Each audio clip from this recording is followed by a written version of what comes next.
The Samsung Galaxy S27 Ultra is already shaping up to be one of the most important Android phones of 2027. But a new chipset leak suggests Samsung may face a serious decision. Chase maximum performance with Qualcomm's best processor, or use a slightly lower-tier Snapdragon chip to keep the Galaxy S27 Ultra price from skyrocketing. And this isn't just speculation about faster is better. The latest reports say Qualcomm is testing two different versions of its next flagship Snapdragon platform, both built on cutting-edge 2nm technology, but separated by memory and storage performance. That difference could directly impact how fast the Galaxy S27 Ultra feels, how strong its AI features are, and how expensive the phone becomes at launch. So if you're planning to upgrade to Samsung's next Ultra flagship, here's what the leaks are saying, and why the processor choice could be the biggest story of the Galaxy S27 Ultra. Let's start with what Samsung usually does. For years, the Galaxy Ultra series has been the no-compromises Android flagship. That typically means the top Snapdragon chipset, tuned for Samsung, with the best possible performance in gaming, camera processing, and daily speed. The Galaxy S26 Ultra continued that trend with Snapdragon power, and recent benchmarks showed Samsung closing the gap with Apple in single-core performance while pushing ahead in multi-core results. In real-world use, that kind of power translates into smoother gaming, faster rendering, better multitasking, and more headroom for new AI features. But 2026 and 2027 aren't shaping up to be normal years for flagship pricing. Component costs are rising, premium manufacturing nodes are getting more expensive, and even the base versions of flagship chips are costing brands more per unit. That's exactly why this next leak matters. Qualcomm may be building a two-tier flagship strategy for the Snapdragon 8 Elite Gen 6. According to the report, Qualcomm is reportedly testing two versions of its upcoming flagship chip, expected to be called the Snapdragon 8 Elite Gen 6. On the surface, both versions may look almost identical. Similar clock speeds, same overall CPU strategy, same generation of architecture. But the key difference is what surrounds the processor: memory and storage.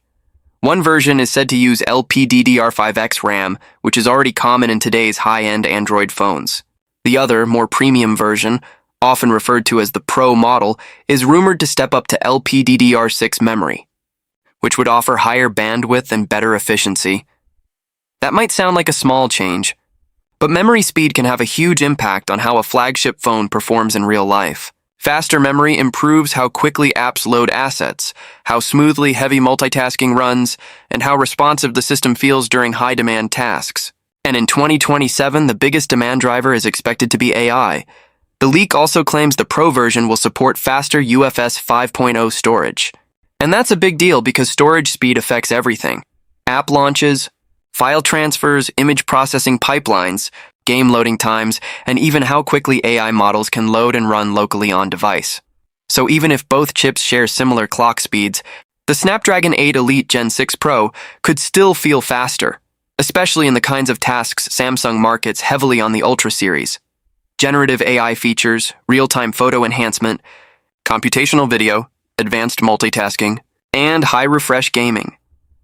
Now here's the part that will make Android fans pay attention.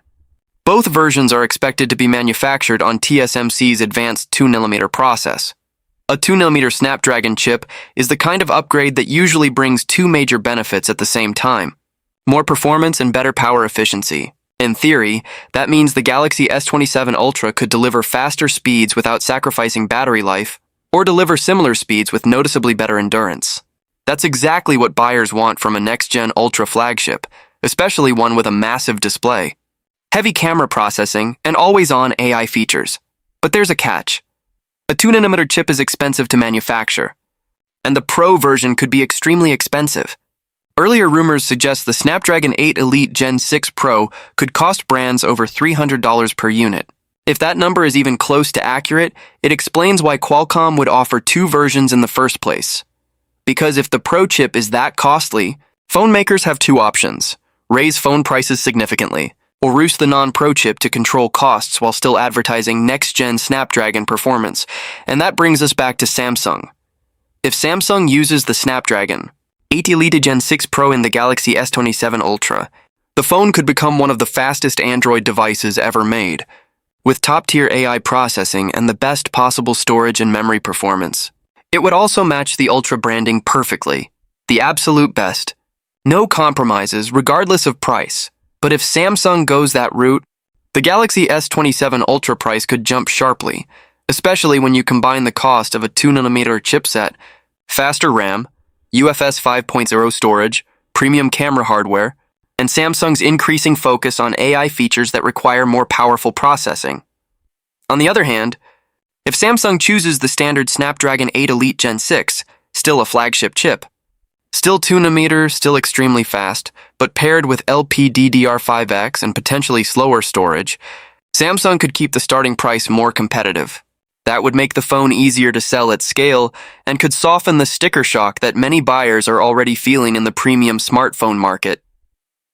This is why the leak is so interesting.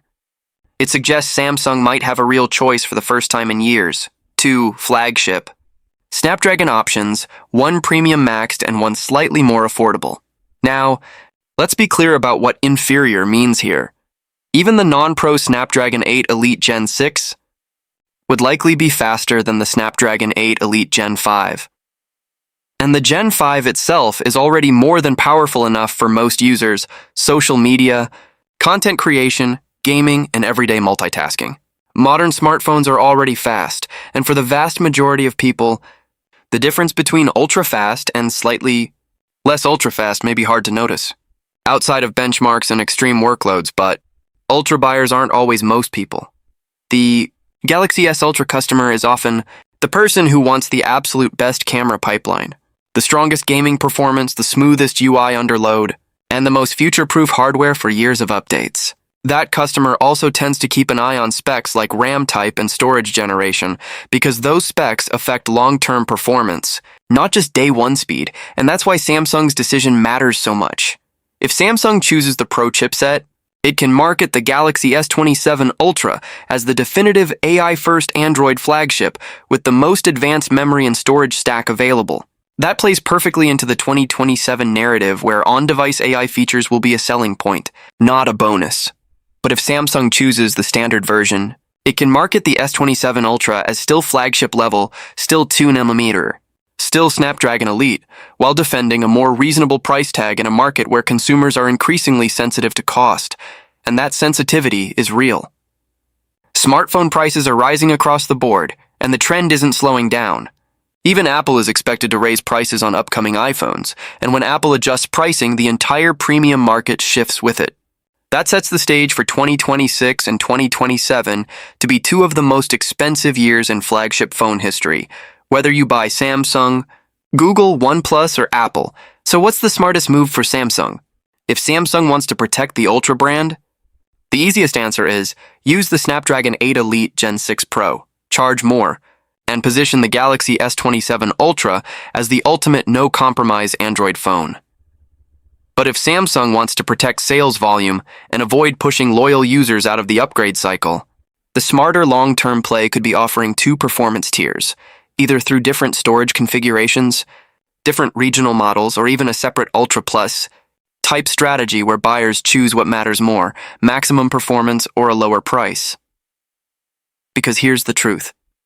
Many users would gladly accept LPDDR5X instead of LPDDR6 if it saves real money, especially if the phone still feels lightning fast in daily use. So as we wait for more Galaxy S27 Ultra leaks, keep your eye on one detail more than any camera rumor or design render: which Snapdragon version Samsung chooses. Because if Qualcomm really is preparing a Snapdragon 8 Elite Gen 6 and a Snapdragon 8 Elite Gen 6 Pro, same clocks, different memory, different storage support, both built on Sunimeter, then the Galaxy S27 Ultra might not just be a story about power, it might be a story about price, strategy, and whether Ultra in 2027 means the best possible performance no matter what, or the best balance Samsung can deliver before flagship phones become too expensive for most people to justify.